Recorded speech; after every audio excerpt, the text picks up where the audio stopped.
Hi everyone, I'm here at the Traders Expo in Chicago with my friend Ed Modla. He is the Director of Retail Education, correct? At the Options Industry Council. And so you're here at the show giving a bunch of presentations on different products. What are you telling people? What are you talking about here today? There's a few main topics you're hitting on. Exactly, and I'm certainly glad to be here. I always take advantage of opportunities to work with our colleagues and friends. So the product that we're speaking about, Options, is very versatile, very flexible. There's a lot of different things you can do with it. If you're bullish, bearish, or neutral. That's the point of Options, is the flexibility and the ability to not lay down so much money. Exactly. So there's the efficient use of capital idea that you just mentioned, but also no matter what your market outlook or opinion is, there's a strategy for you.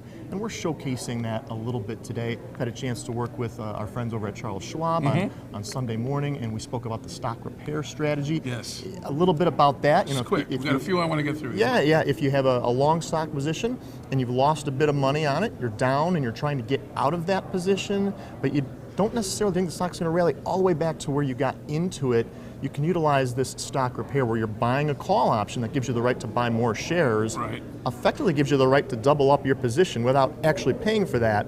And then up top, you're selling 2 call options, which obligates you to deliver not just the 100 shares you currently own, but the other 100 you have the right to buy. So the call options up top obligate you to get rid of all your shares at a certain price.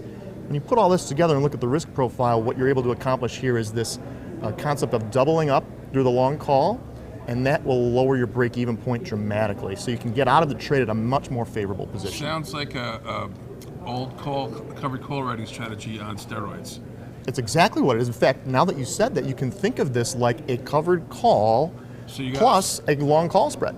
You can think of those two pieces together, and you're enhancing the possibility that if the stock just moves a little bit, or maybe even recovers half of what you lost, you can get out at break even. Now keep in mind your short calls take away any potential for further gains. But you're getting out much sooner. To mitigate losses. Hence it's called stock repair, and you're right. On the list of advantages on why you're using options, this would be in the risk management category. And then you have something you're talking about here with something with the NQX on NASDAQ, an income-producing strategy. So working with our friends over at NASDAQ, and then also as an OIC solo presentation, going to talk about the Iron Condor. And this is a bit different. It's not risk management, it's income generation. And these words income come up a lot. generation for the NQX is an Iron Condor strategy? It's one of the strategies you can use for NQX. And of course, being an index product, some other it's a little bit different. Talking about Yeah, so there's a number of different income strategies. We're going to highlight the Iron Condor within an example and showcase what that looks like and the difference between index and equity. Give me the quick back-of-the-envelope version of what's an Iron Condor for people. Okay, so we'll start with your selling options. When you're selling options, you are relatively neutral. We're selling a call, selling a put. That obligates us to either deliver shares or buy them. And our idea here is the underlying stays in between those strike prices. So it's a neutral strategy. Strangle?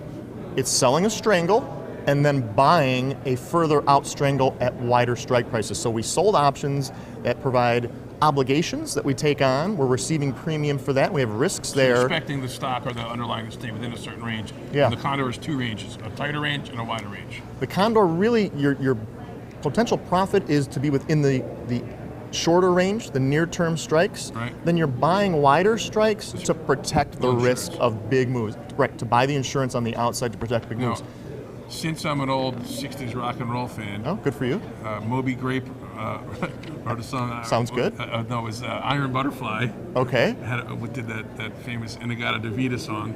And so what's the difference between Iron Condor and Iron Butterfly? They're closely related. They are relatives. So if you followed what the Iron Condor was, the Iron Butterfly would be selling the same strike price in the middle, effectively selling a straddle using the same strike price. You get more premium that way, but then you start to lose a little bit quicker. So you're selling a straddle, and then you're buying a strangle on the outside. Again, it's a neutral strategy, and different from what I said earlier, stock repair, risk management.